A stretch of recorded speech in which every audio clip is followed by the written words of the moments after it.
Hello to you newcomers and welcome back, my lovely subscribers. This is Big Baby Props and I am the Big Baby. Believe it or not guys, we're almost finished with the Battlefront 2 Coruscant Guard Officer build. In today's update we'll be looking at the holsters and the DC-17 blaster pistol I'm going to be wielding. We'll take a look at how it looks in game and we're going to try our best to replicate that in the real world. So with that said, let's get started. Starting out, we're going to need to see how the holsters behave in game. So let's first analyze some of the footage. As you can see, the holsters themselves are pretty solid, but they do move around just a little bit. This means that we're going to have to kind of find some flexible material, preferably something like leather, to connect the holsters to the belt.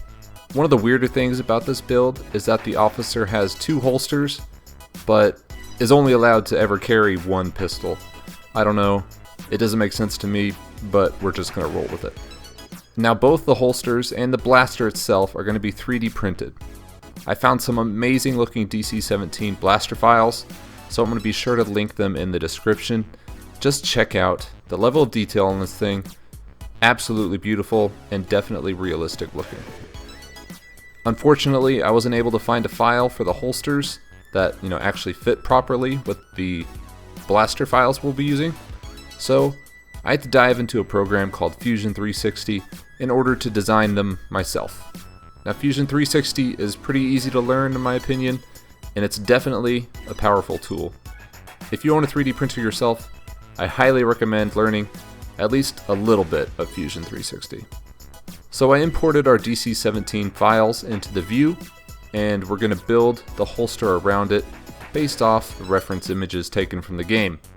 We're going to sketch the outline of the holster to be slightly larger than the blaster.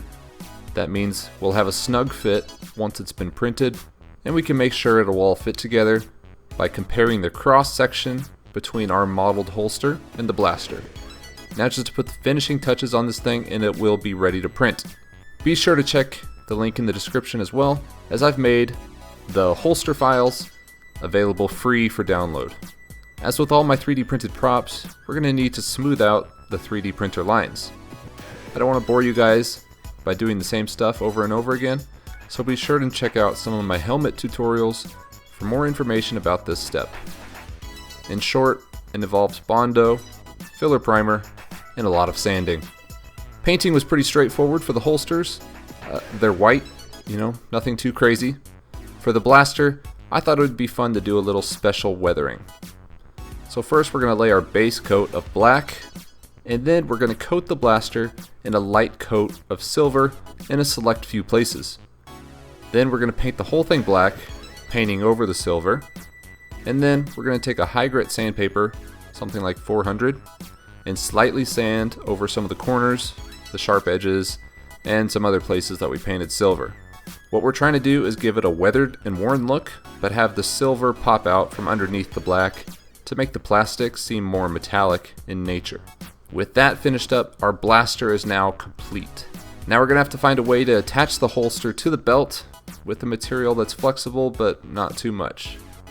Like I said earlier, ideally I'd like to use a white leather, but I went with some simple craft foam wrapped with a white fabric. This is going to let the holsters move around, but they shouldn't twist around too much on me, and they should stay roughly in place. With that, we're going to put on the belt and see how the holsters interact with the blaster. With our small tolerances, the blaster fits pretty snugly in the holster, so it shouldn't fall or move around too much. So that's it guys, that's how I made the holster and the DC-17 blaster to accompany my Battlefront 2 Coruscant Guard Officer build. I hope you enjoyed the video. If you've been following along with this build, you should know we are almost done. So I hope you guys are as excited as I am to get this thing done and start the process of 500 first approval. Thank you all for watching, and I hope to see you again in the next video.